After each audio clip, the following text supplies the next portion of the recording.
Bonjour à toutes et à tous, bienvenue dans l'actualité en débat de ce lundi. Nous sommes aujourd'hui lundi 30 septembre 2024. Depuis quelques semaines, vous le savez, l'actualité en débat est revenue au lundi et au jeudi de 9h à 10h. Aujourd'hui, nous recevons sur ce plateau Fredo Atipou. Il est journaliste, il est chroniqueur également dans l'émission matinale On fait le point. C'est lui qui se charge de la rubrique actualité dans cette émission. Il sera avec nous et il va partager ce plateau avec Abel Zindodi, le responsable de Gakokwe.tg, qui est aujourd'hui habillé de bas en haut ou bien de haut en bas. Non, je commence par le bas parce que c'est le bas que j'avais remarqué. De bas en haut par jeter à la marque. Abel, bonjour. Bonjour Anita, bonjour à tous ceux qui nous regardent. Bonjour également au responsable de la marque Sergio. Ah bon? Après, tu passes par le service commercial. Bon, rien à dire. C'est Gakokwe qui est partenaire de l'actualité en débat. Oui, Gakokwe qui est partenaire et Gakokwe avec ses partenaires également. Non, les partenaires de Gakokwe ne sont pas mes partenaires. Bon, de toutes les façons, c'est un clin d'œil à la marque Sergio qui, naturellement, dans les jours à venir, va quand même faire un tour au service commercial de la télévision E37. Moi, je parle d'aujourd'hui. C'est aujourd'hui que vous avez fait la pub. Avec cette émission. Donc, je crois que nous allons mener les démarches nécessaires. Ok. Heureusement que la promesse a été faite devant le monde entier. En direct, le jour où tu dirais le contraire, nous allons sortir cette émission. Bonjour Fredo. Bonjour Anita. Bonjour Abel. Bonjour téléspectateurs.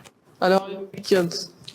C'est difficile de se réveiller les lundis pour les sportifs que vous êtes. Non, au fait. Comment ça s'est passé? En tout cas, de mon côté, c'est comme si j'ai fêté l'anniversaire. Ça, c'est un pasteur, ça. J'ai fêté l'anniversaire hier. Parce que mon anniversaire, oui, c'était le 26 septembre. Et c'était tombé sur un jeudi. Alors, tu étais de service. J'étais du service et j'ai programmé ça sur hier. Alors, la fête s'est bien déroulée après la messe. Abel va... C'est lui le chargé de communication. Voilà. C'est pas clair cette affaire. Alors, nous disons bonjour à Koussé Yao. Il devait être sur ce plateau avec nous, mais malheureusement, il était à la couverture de la conférence publique qui devait se dérouler hier au siège de la CDPA et faisait partie des blessés. Fredo, il y a quelques confrères qui ont été blessés également. Oui, on a 3 confrères qui sont blessés dans cette affaire. Mais on parle seulement que de qui Sagna. Alors qu'on ne parle pas de ce qui... Apparemment, cette histoire-là, c'était de faire la lumière sur ce député de la CEDEAO. Ce que j'ai cru comprendre, quand vous voyez sur toutes les plateformes, les projecteurs, c'était lui. Non, pourquoi on ne parle pas? Alors qu'il y avait des Togolais qui étaient blessés également, quand vous voyez les images. La voiture, le véhicule de l'honorable Biscuit et Brigitte Adjamabokafi a été saccagé. Ah, c'était sa voiture? Oui. Ah, ok. Donc, on ne parle pas de ça. On parle seulement, tout le monde met sa caméra sur le député sénégalais. Non, il n'est pas le seul.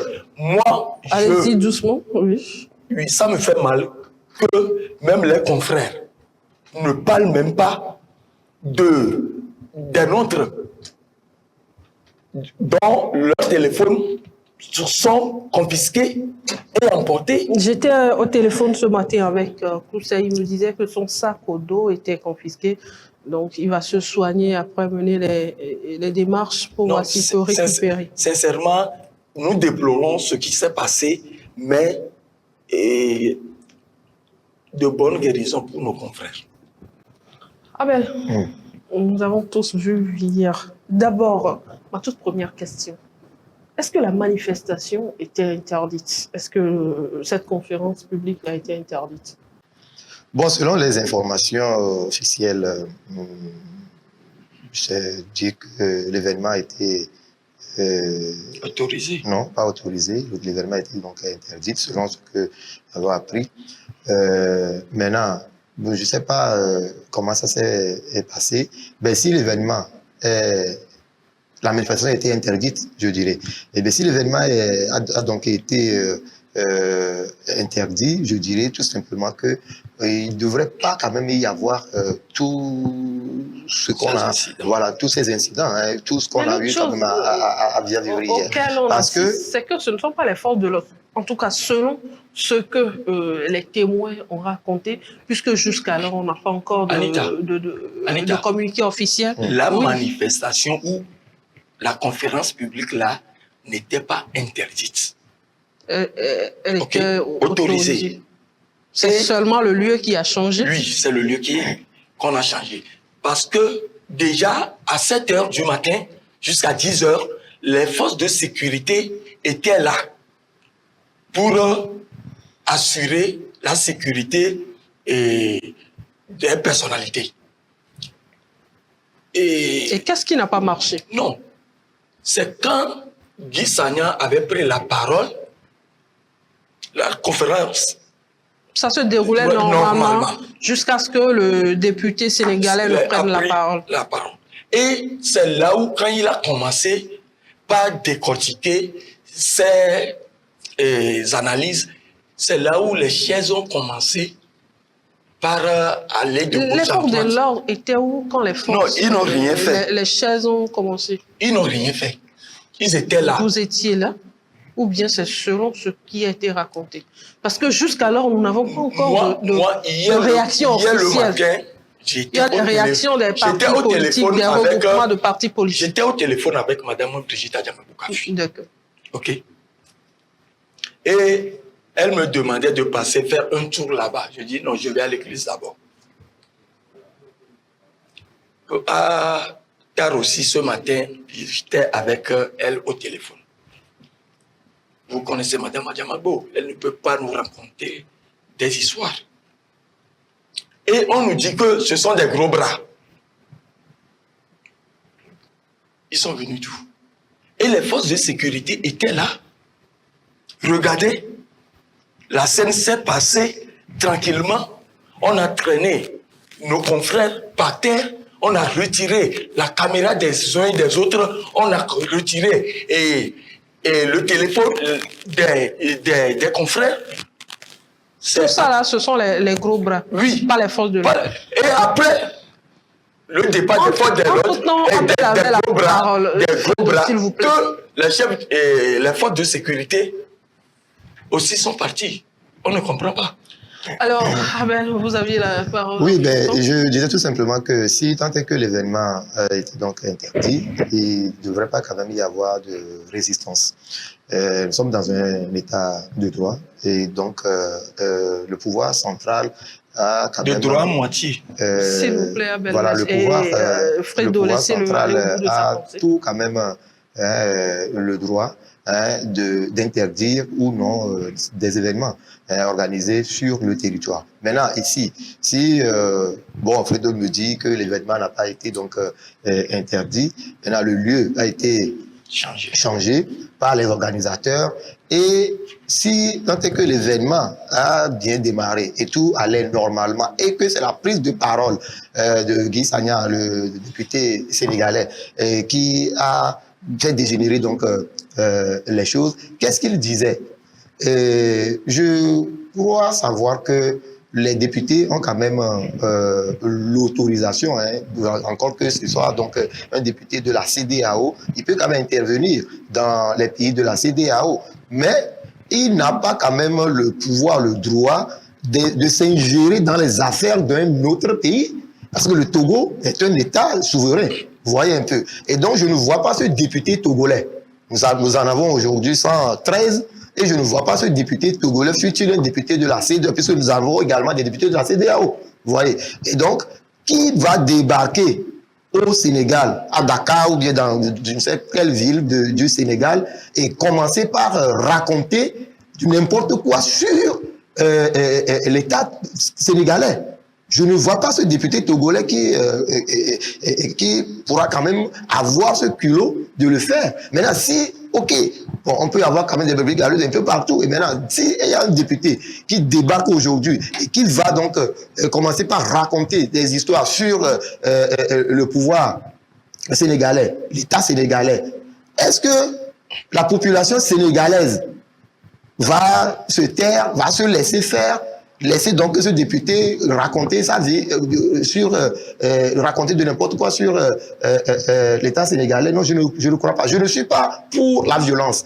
Je ne suis pas en train quand même de cautionner. J'ai suivi une de cette déclaration. Oui, je suis en train de dire, si l'événement est autorisé et que tout a commencé normalement et que tout se déroulait dans de très bonnes conditions, pourquoi au début donc de l'événement, il n'y avait pas de bousculade, il n'y avait pas de ces actes de violence et tout. Je ne suis pas pour la violence. Vous me connaissez par rapport à ma position de défenseur des droits humains. Vous voyez un peu. Et je pilote un grand projet dénommé Non à la violence dans les stades quand on parle des sports et tout. Vous voyez un peu. Et donc, la violence, d'où qu'elle vienne, doit être combattue. Vous voyez un peu. Et donc, à ce niveau, oui, laissez le temps vous intervenir. À ce niveau, par exemple, c'est peut-être soit le député. La violence n'est pas que physique. Hein. Il y a la violence verbale. Et si je n'ai pas suivi l'événement, j'ai suivi des commentaires. Et ce matin même, j'ai suivi quand même certains confrères qui étaient donc de la partie, qui étaient donc sur les lieux, qui ont été violentés sur certains médias. Donc j'ai pu comprendre qu'il y a eu quand même assez de barbarie qui a émaillé donc cette manifestation et tout. Ah oui. Ce qu'on déplore, hein, ce qu'on déplore dans tous les sens. Maintenant, d'où est-ce que cette violence est intervenue? C'est pour ça que nous devons attendre la version officielle. Oui, on attend quand même la version officielle. Si c'est le député, si c'est le député qui a commencé donc par violenter, parce qu'il y a la violence verbale, verbalement. Et donc, lui, on le connaît. Et on le connaît donc pour ça. Et on le connaît sur ce temps. Donc, on ne va pas parce qu'il a été blessé ou bien des gens ont été blessés qu'on ne va pas aller au bout, en tout cas à la base, chercher le nœud du problème. Le problème est intervenu de quelque part. Le problème est venu de quelque part. Mais d'où est-ce que ce problème a commencé? Qui a commencé par violenter premièrement? C'est vrai, on déplore quand même le fait que les journalistes soient molestés, soient blessés, leur matériel de travail confisqué et tout. On déplore ça et on condamne avec la dernière énergie cet acte de violence-là. Mais on ne va pas perdre de vue également que la violence peut subvenir également des propos violents, des propos malveillants et que le député serait en train de tenir à l'endroit du Togo. Et donc, moi, en tant que Togolais, je connais le Sénégal, je connais les Sénégalais. Je ne suis pas sûr que moi, Abel Zindodi, de débarquer donc au Sénégal et commencer par raconter ma vie sur l'État sénégalais, que le Sénégal et que les Sénégalais se taisent. Oui, on vous a voilà. Et donc là, on laissons la parole à présent à Frédéric. Je ne suis pas d'accord avec l'analyse d'Abel. Alors, quelle est votre analyse alors? Abel dit, un député ne peut pas débarquer. Non, les partis politiques et les regroupements politiques dans notre pays ont le droit d'inviter qui que ce soit pour des conférences, pour un sujet donné. C'est valable pour tout le monde. On peut inviter un député togolais à aller au Sénégal pour débattre sur un sujet. N'oubliez pas que dans la classe politique... Vous n'êtes pas allé jusqu'au bout de la pensée de Abel. Il a dit débarquer et raconter n'importe quoi sur l'État togolais. Il n'est pas venu de lui-même. Il y a un sommet du Parlement. Oui, du Parlement de la CEDEAO. Vous savez très bien que quand les ambassadeurs... Suivant la logique de Abel. J'arrive. Le fait qu'il donne la conférence publique, c'est pas ça le problème de Abel. Mais le fait qu'il... Quel message le député sénégalais actuellement, qu'est-ce qu'il disait? Abel a choqué. Abel et moi ne savions pas quel était le message.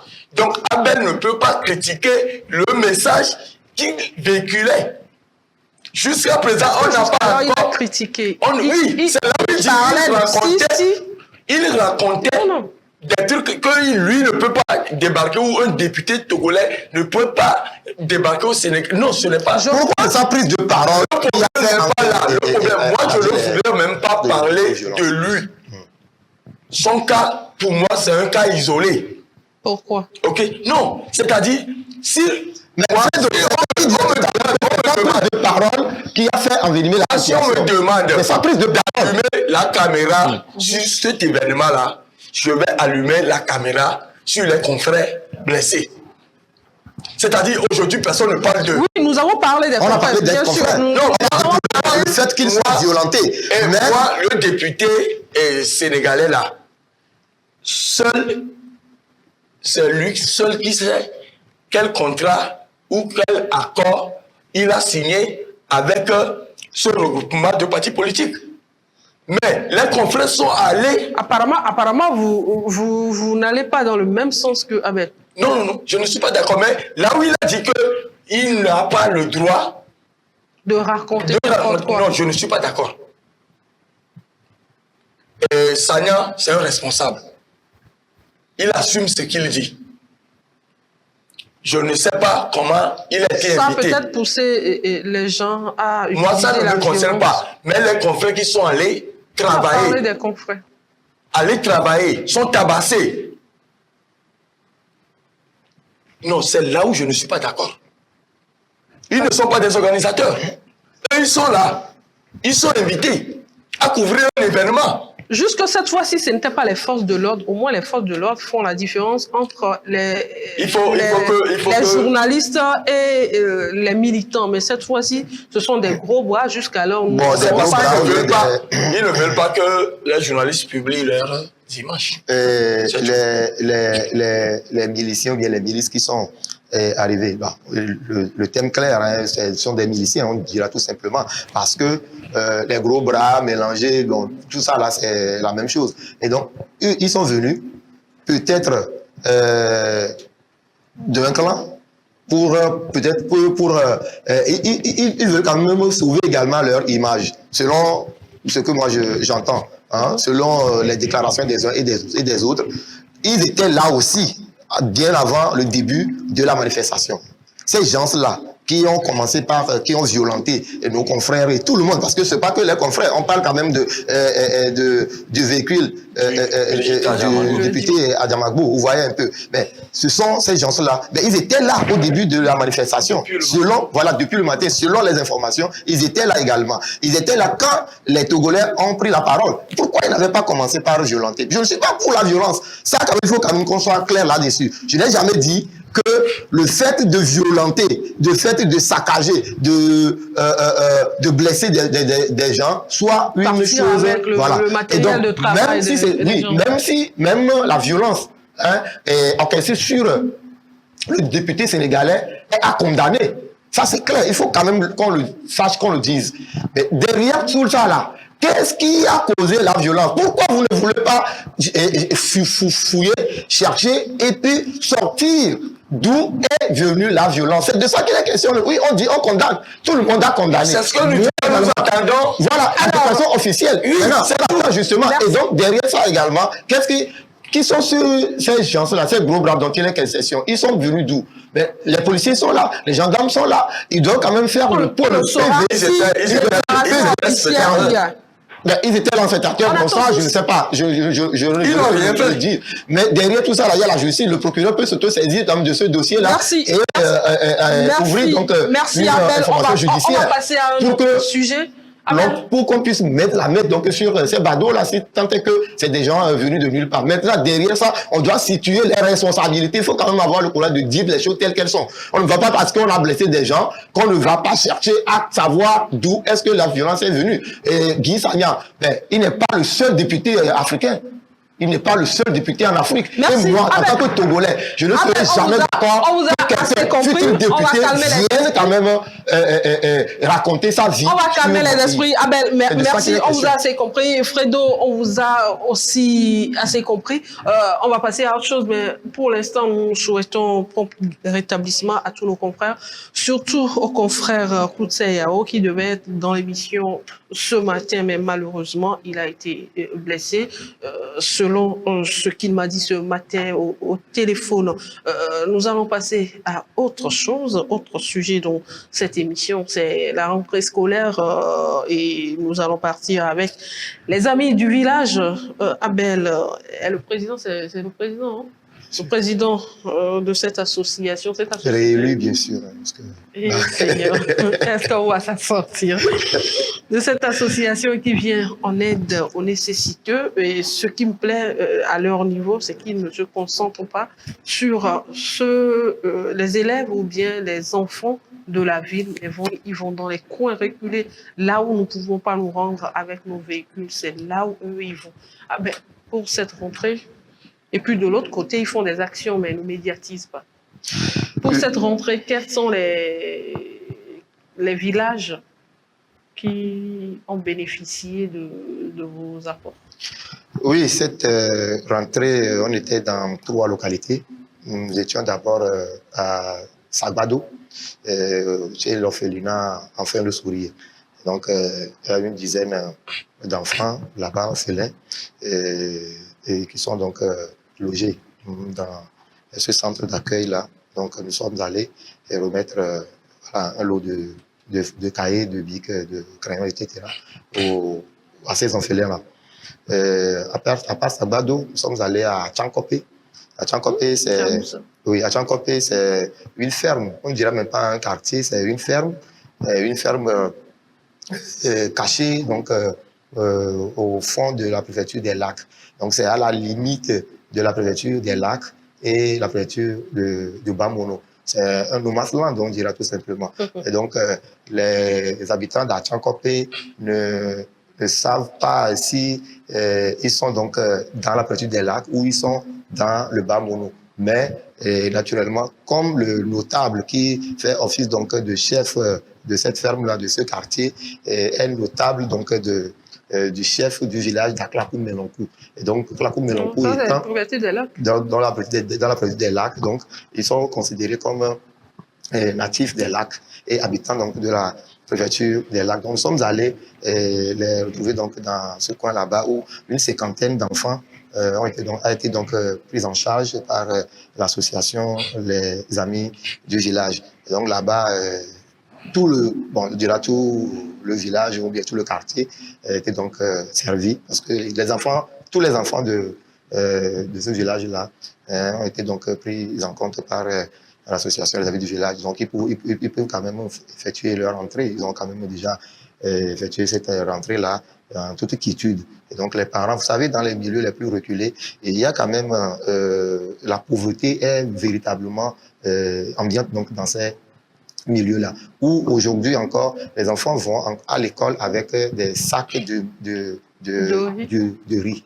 C'est-à-dire le sac de 5 kilos. Le 5 kilos là, quand on sort le riz, on verse le riz, et le sac là sert aujourd'hui de sac d'écolier pour ces habitants-là. Et donc, si les associations, comme l'association Les Amis du Village, par exemple, les autres associations, peuvent quand même aider ces enfants-là, ne serait-ce qu'à leur retrouver des petits sacs d'écoliers, ça pourra quand même les aider. Les enfants vont encore à l'école pieds nus aujourd'hui, dans ces villages. Et s'il pleut? Bon, on s'en fout. S'il pleut, ils vont se débrouiller, puisqu'ils n'ont pas les moyens, leurs parents n'ont pas les moyens de leur trouver des sandalettes qu'on peut acheter à 300 francs, je crois. Et donc, les parents n'ont pas ces moyens. C'est parti à 500 maintenant. C'est parti à 500. Donc, les parents n'ont pas les moyens pour s'acheter donc ces sandalettes-là. Et puis, également, même l'ardoise, qui coûte, je crois, 100 francs, 125. Les enfants n'ont pas d'ardoise pour aller à l'école. Comment ils se débrouillent? Voilà donc comment ils se débrouillent, c'est la question qu'il faut se poser. Mais quand vous allez donc dans ces villages-là, vous allez quand même poser les vraies questions et vous allez comprendre comment est-ce que les gens vivent là-bas. Déjà à 18h, c'est la nuit profonde donc, dans ces villages parce qu'il n'y a pas d'électricité, il n'y a rien. Vous voyez un peu. Donc voilà un peu. Quelle est la troisième localité? La troisième localité, c'est Devego. Devego, c'est... Le fameux Devego. Il ne c'est- peut rien c'est y le avoir de sans Devego. Devego également, une cinquantaine d'enfants a été prise en compte là-bas. Et toujours par l'association Les Amis du Village. Et donc, ce sont les enfants de l'école primaire publique de Devego et qui ont été donc soutenus donc par l'association qui était en présence du chef du village Togbi Gagman, Placide et 4 de Devego. Et l'événement s'est tenu donc dans la cour du Palais Royal de Devego. Et voilà, c'est justement ces 3 localités qu'on a servi cette rentrée. Bon, Merci. C'est dire que nous sommes sollicités un peu partout, mais nos moyens étant quand même très limités, donc on a pu faire quand Maintenant, même ces dites-moi, 3 localités. après la rentrée, vous commencez... Oui, vous voulez intervenir, je viens. Après la rentrée, vous commencez les préparatifs pour les fêtes de fin d'année. Bien sûr. Est-ce que les villages ciblés pour la rentrée, ce sont dans ces mêmes villages que vous allez pour les fêtes? Non. Ou bien, Il y a si on d'autres- vient pour la rentrée ici, pour Oui, les fêtes, on va... oui, nous faisons quand même, en tout cas, on diversifie, hein, on essaie quand même de servir bon, plusieurs villages à la fois. Pour cette année, par exemple, la fête de Noël, que nous appelons Noël pour tous, et Noël pour tous, là, c'est tous les 24 décembre de chaque année. Depuis 2010 que l'association a été créée, depuis 2010 jusqu'à maintenant, on n'a jamais raté ces événements. Le projet PEB également, qui nous permet donc de distribuer des fournitures scolaires aux enfants. Ce projet également est né et avec l'association. Vous voyez un peu, ce projet est né juste 1 an après la création donc, de l'association. Donc, tous les ans, on essaie quand même de respecter donc, ces cahiers de charges et tout. Donc, pour cette année, par exemple, Noël pour tous ne sera pas à Devego, Noël pour tous ne sera pas à Tchankopé, Noël pour tous ne sera pas peut-être à Sabot, parce que à Tchankopé, il y a Yakayeke qu'ils célèbrent là-bas. Ils ont déjà fêté leur fête de Yakayeke il y a de cela 2 semaines. Vous voyez, et donc eux, ils ne fêtent pas Noël. Mais qu'est-ce qu'on fait habituellement pour ces enfants des villages? Cette année, par exemple, nous pouvons, si nous avons les moyens, déplacer donc ces enfants-là, nos enfants qui sont les 50 enfants-là, on peut les déplacer, de venir voir comment ça célèbre donc Noël à Lomé. Puisqu'ils n'ont jamais fêté Noël, ils ne savent pas comment ça se passe. Ils n'ont jamais... Donc, vous occupez du déplacement, logement. Voilà, logement et tout. Donc, ils viennent et ils vont faire la fête ensemble avec les enfants de Lomé. Maintenant, cette année, on peut rester à Zanguera. Vous voyez un peu. Et donc, faire la fête. Zanguera fait partie de la préfecture d'Aguenivé où on célèbre donc Noël. Vous voyez un peu. On peut aller à Séville, par exemple. Là également, c'est vrai qu'il y a Lisan et tout. Oui, à Palimé, bien entendu. Nous avons organisé des activités. Pas en ville, aller à Koussoumtou. Bah oui, ben, d'abord, vous savez, les Amis du Village, c'est une association des villages. Nous sommes les amis de tous les villages du Togo. Nous sommes des amis de tous les villages du Togo. C'est pourquoi quand on parle, on dit, mais vous êtes des amis du village. De quel village? De tous les villages. C'est pourquoi on n'a pas dit les amis du village de Atchankopé, les amis du village de Vogan, de Devego. Non. Nous avons ciblé ces localités parce qu'on a fait quand même des enquêtes, nous avons fait de nos prospections et on s'est rendu compte qu'il y a quand même ici, il y a besoin. Donc on va quand même aller à Koussoumtou, on va faire quand même le tour là-bas, aller voir le chef du village de Koussoumtou et échanger avec lui et répertorier donc les besoins nécessaires. Et donc on va quand même sauter dessus, on va quand même aller voir le chef voilà, des établissements scolaires là-bas et commencer par mener nos actions. Donc, ça ne... En tout cas, il n'y a pas quand même ce village-là qui est laissé pour compte. Si nous avons les moyens, on fait le tour de tout le Togo, on peut aller. Nous avons quand même des représentants. Dans le Grand Nord, nous menons des actions là-bas. Chaque année, il y a quand même nos actions qui vont là-bas. Même si nous ne sommes pas sur place, il y a des enfants de la zone. On en envoie quand même. Et il y a des enfants que vous parrainez également. Là-bas, oui, également. Parce que dans ce projet, il y a le volet parrainage. Le volet parrainage, je l'ai dit la dernière fois sur ce plateau, c'est que c'est juste 5 000 francs par mois pour un enfant que vous voulez parrainer. Nous avons déjà le profil de tous les enfants. Ils ont quand même leurs images, tout avec nous, leur profil et tout. Donc, vous prenez ça, vous nous dites, cet enfant m'intéresse. Et donc, vous le prenez en charge et comme ça, l'enfant peut finir quand même son cursus scolaire en toute tranquillité. Alors Fredo, mais la même dernière si... fois, je voulais quand même chuter, dire que, ah, tiens, la dernière fois, nous avons vu une fillette de 2 ans qui a ce qu'on appelle le pied botte.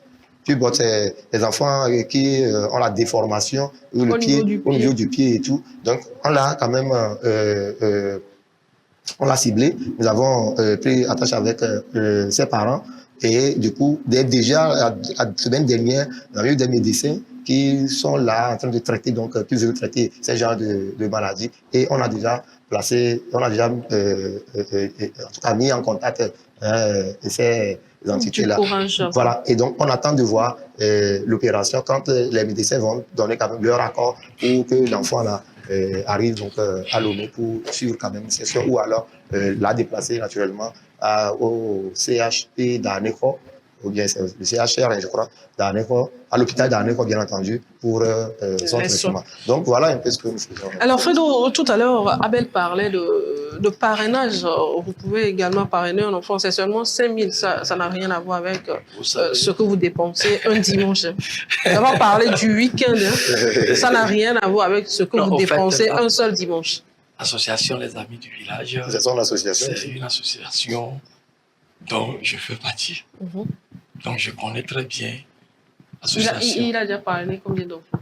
Bon, il intervient. Non, par exemple, Fredo doit parrainer. Il n'a pas encore parrainé, mais Fredo doit parrainer des enfants. Parce que 5 000 francs, comparativement à ce que Fredo dépense un dimanche. Non, je prends juste le dimanche. À la sortie, tout de suite, on va. D'accord. Je serai témoin. Je vais voir tout ça à la claire avant que vous quittiez la télé. Même l'association Les Amis du Village, c'est une association dont je fais partie. Je vais vous raconter une petite anecdote. Rapidement.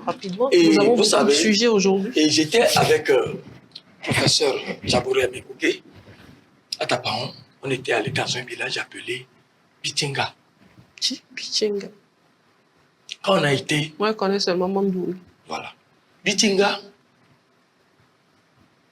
le seul intellectuel dans le village, a fait la classe de CE1.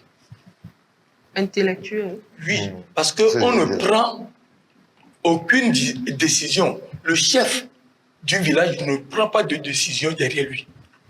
Tu vois qui s'est arrêté au CE1 là? Oui, parce que c'est lui seul qui marchait de là à 14 km.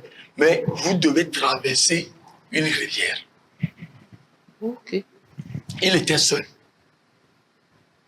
Et quand vous rentrez dans les classes, vous touchez un peu les pailles là, les sapins tombent. Seigneur. Et quand ça tombe comme ça, quand les enfants et les enseignants rentrent à la maison, c'est parti pour 2 mois, 3 mois. À cause de ça, c'est pour Seigneur. Vous voyez, c'est pour dire que... sois sérieux. Non, dans les villages, apparemment, les gens voient les serpents tous les jours. On ne peut pas voir un serpent influent comme ça. Ce qui veut dire que ça reste dans les pailles.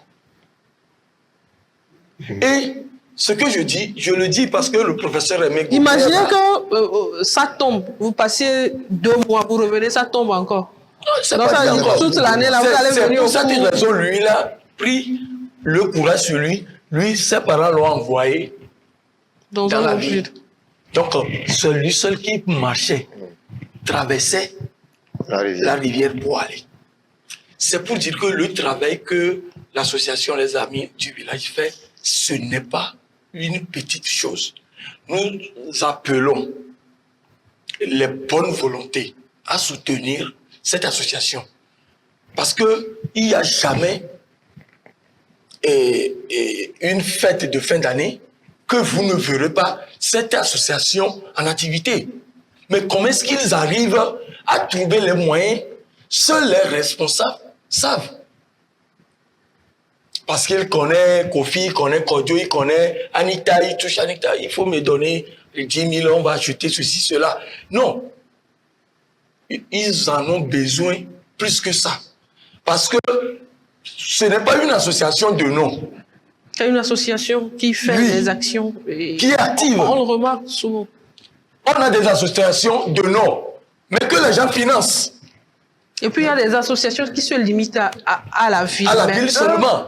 Donc, nous appelons dans les villages. bonnes volontés. Mais moi, j'appelle même le gouvernement pour cette année-là même. Pourquoi ne pas appeler les responsables, organiser une soirée avec les responsables pour les enfants, pour Noël?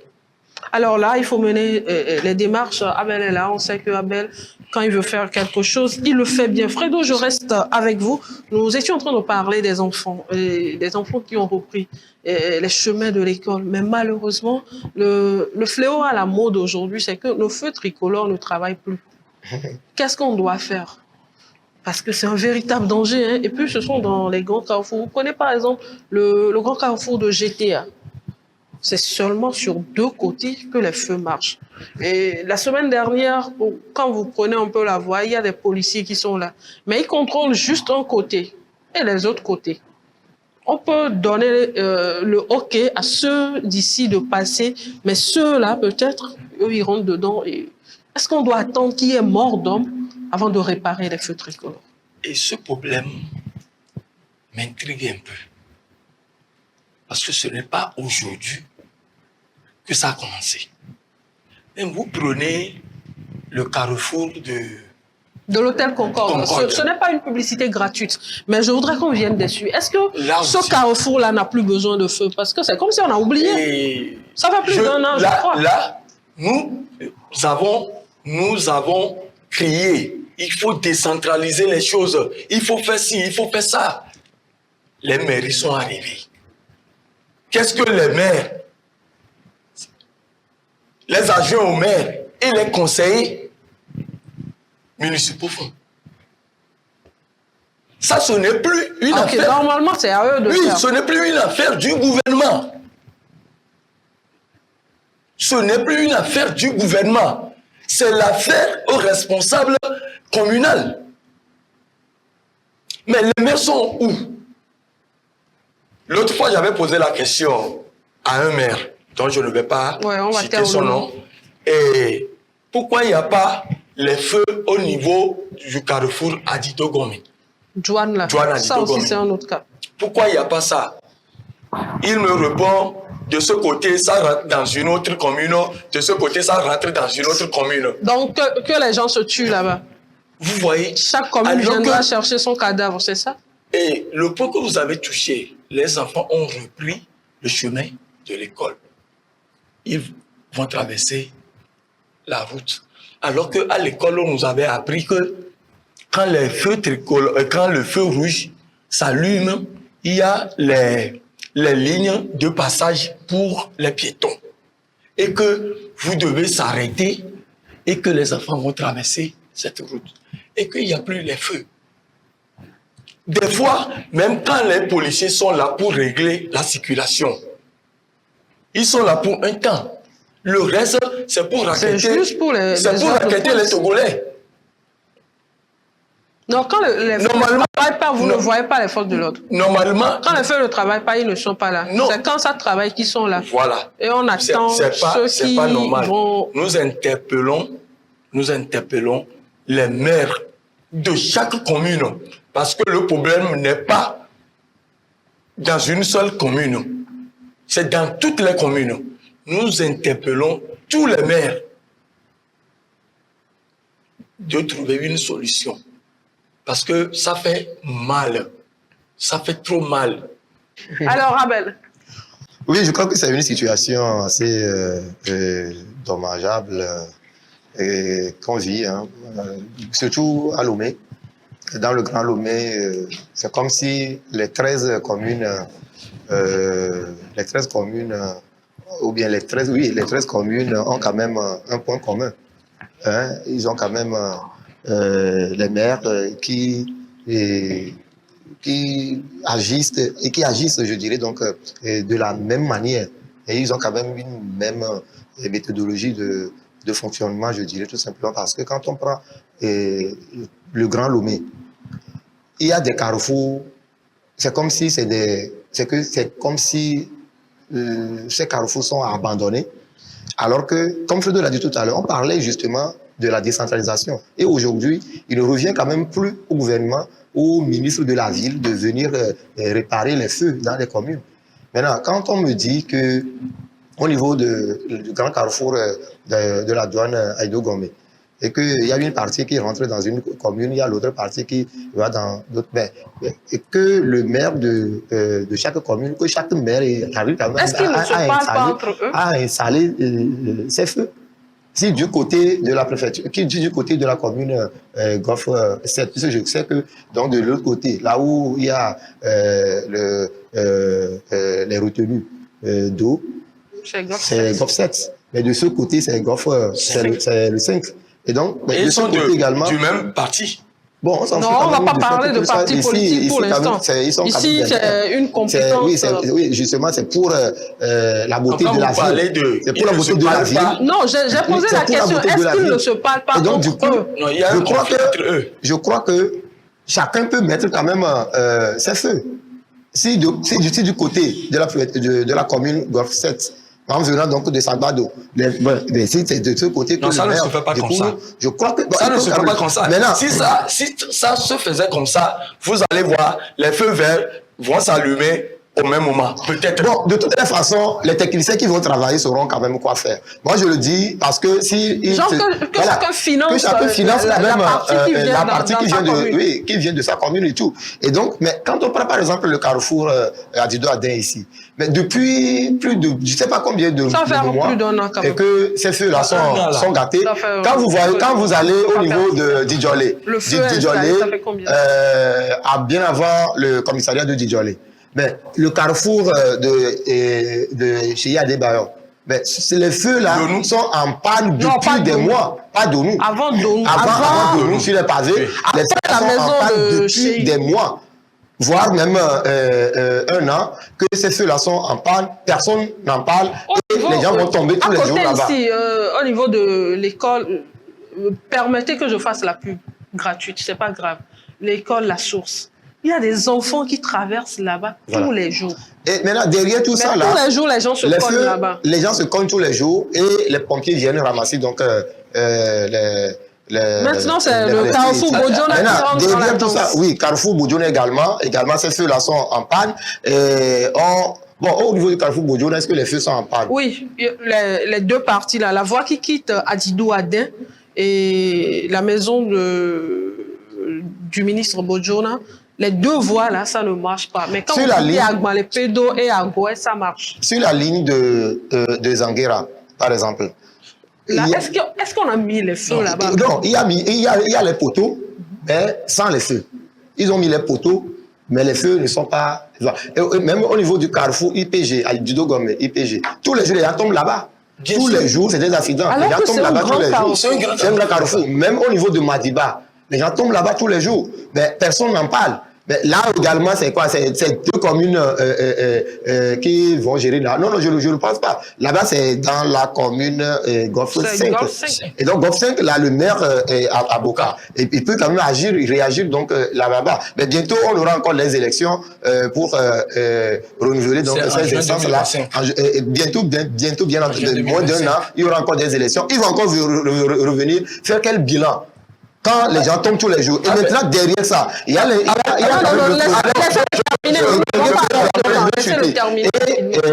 derrière tout ça, là, c'est l'incivisme des usagers de la route encore qui revient. Mais vous avez des conducteurs qui ne maîtrisent pas le code de la route. Le passage aux piétons.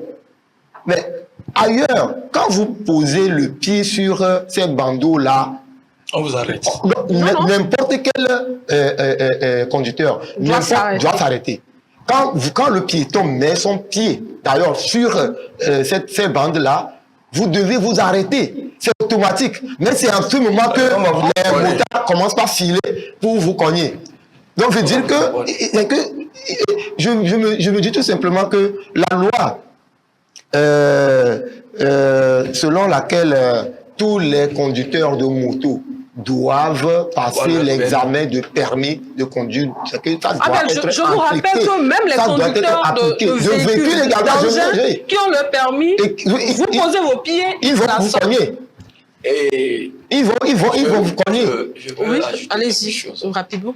Et au niveau de la décentralisation, vous savez, ce qui me fait mal dans tout ça là, ce sont les maires issus de l'opposition. On pensait qu'ils allaient faire quelque chose d'extraordinaire pour leur commune. Ils vont peut-être vous parler de moi. Quels moyens? Quels moyens? Quand vous faites des excédents budgétaires, vous allez parler de quels moyens? Voilà, merci. C'est ça, moi c'est ça qui m'intrigue un peu. C'est-à-dire Peut-être qu'on ne met pas les feux rouges dans les priorités. Non. Alors qu'il faudrait que nous soyons en bonne santé, nous soyons en sécurité avant de continuer par payer les taxes. On dirait qu'eux aussi, ils ont copié l'habitude de la maison. Comme dirait quelqu'un, je suis de la maison. Fredo, il faut savoir faire des transitions, hein, pardon. Alors, nous allons clôturer avec ce titre de Abel qui est toujours d'actualité. Je rappelle que l'article a été publié depuis le 12 septembre, c'est ça, Fredo? Non, et Fredo m'a tellement embrouillé. Abel. Abel bis, le petit Abel de la maison. Est-ce que je peux avoir, oui, le sujet de Gakoko.tg, Togo litige foncier, plusieurs collectivités à couteau tiré autour de plus de 100 hectares à Akepe. Je rappelle que Akepe, c'est après Zanguera. Akepe, c'est après Zanguera, c'est après, oui, c'est dans la préfecture de l'Avé, c'est après le péage de Zanguera, on dira. Ce n'est pas quand même la première fois hein, que nous traitons donc de ce sujet sur les problèmes fonciers, les litiges fonciers dans cette préfecture.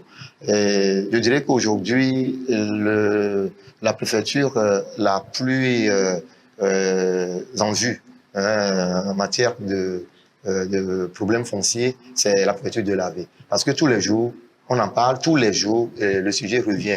Et que ce soit à Kepe, Mwepe, Badja, etc., c'est que tous les jours, c'est des litiges fonciers et c'est des violences. Donc, tout le monde se dirige vers la... Et donc, derrière tout ça, là, ici, par exemple, il s'agit de plus de 190 hectares. Hein, pratiquement 200 hectares. Pratiquement 200 hectares, qui peut faire quand même, je dirais, c'est presque un village, hein, qu'une partie, qu'un groupe de personnes va donc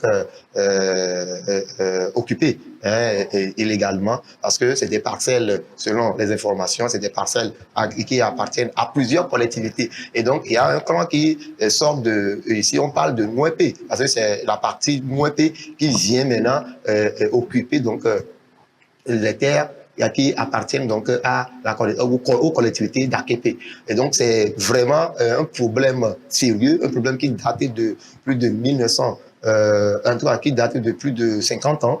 Hein, et qui continue donc par refaire surface et tout. Et donc, c'est un problème qui est... Donc, alors, que font les autorités?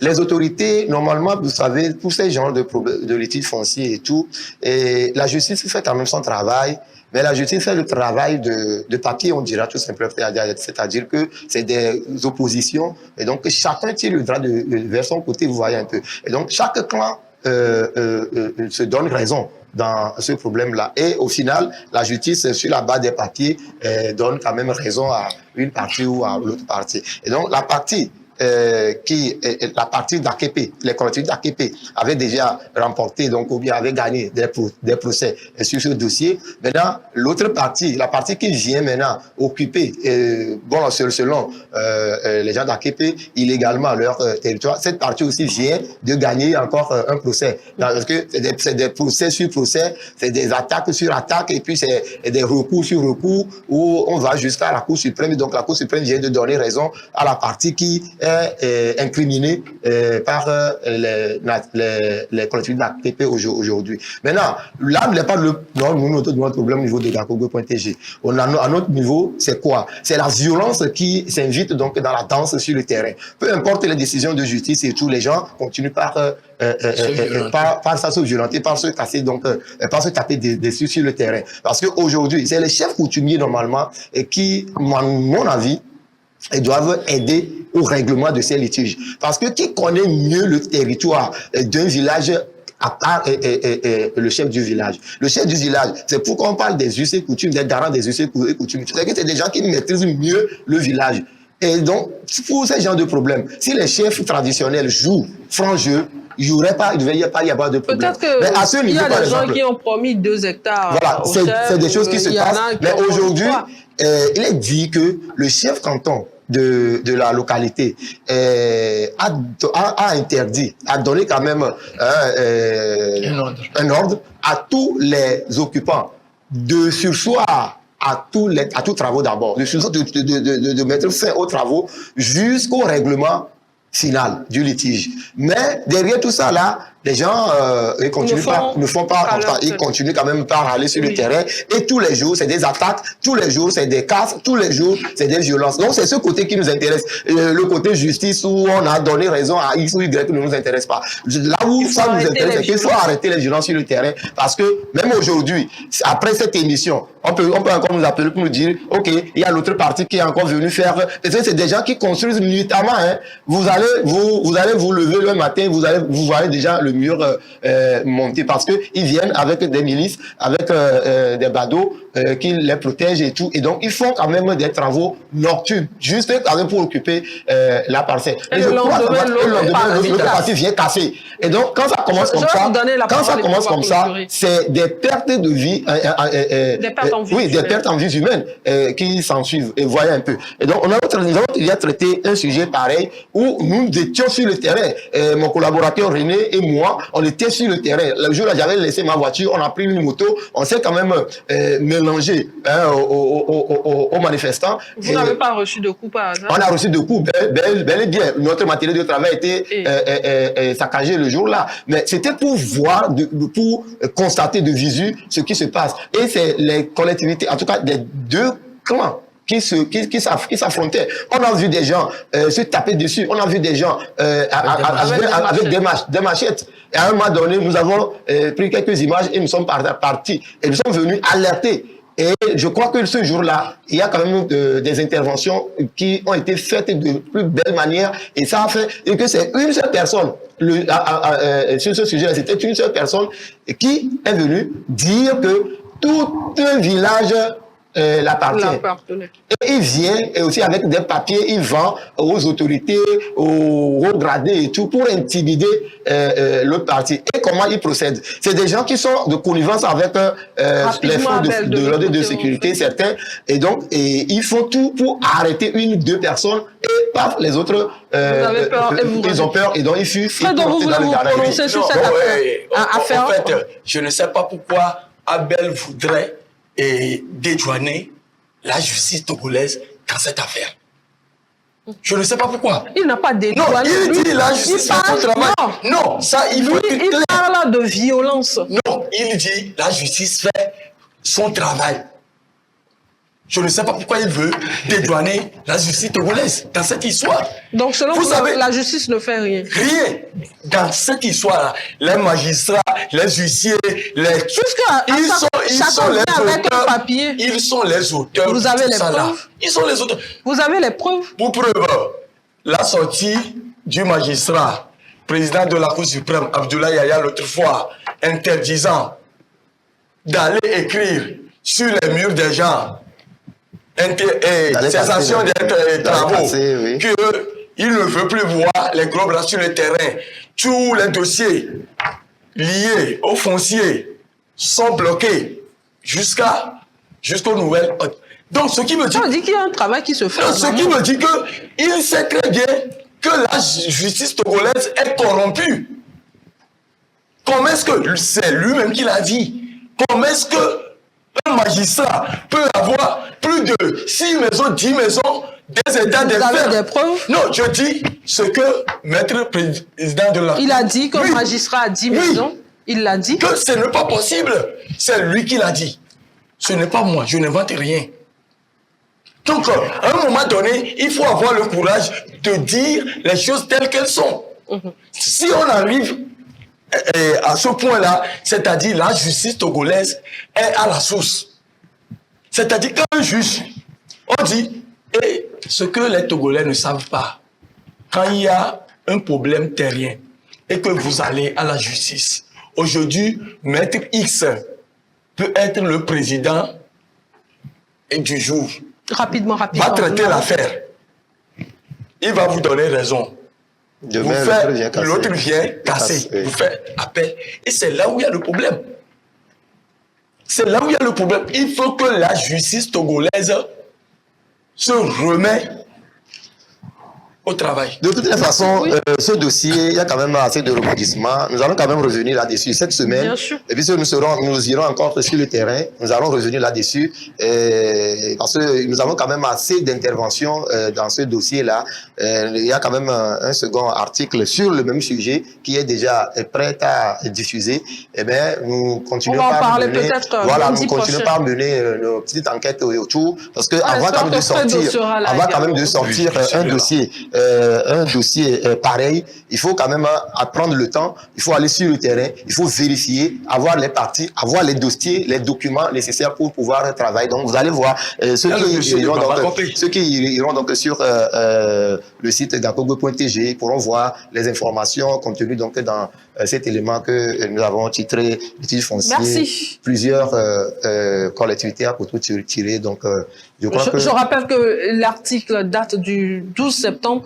Donc s'il y a trop d'articles, vous pouvez remonter litige foncier, puis vous mettez 12 septembre. Ça va vous sortir les articles du 12 septembre et vous allez voir l'article dedans. Abel, merci d'avoir fait le déplacement. Fredo, merci d'avoir fait le déplacement. Merci de nous offrir le cocktail d'après-émission. Oui, bon, il a promis avant quand même le début de l'émission. Chers téléspectateurs, merci à vous de nous avoir suivis. On se donne rendez-vous jeudi prochain à partir de 9h. Bonne journée à tous.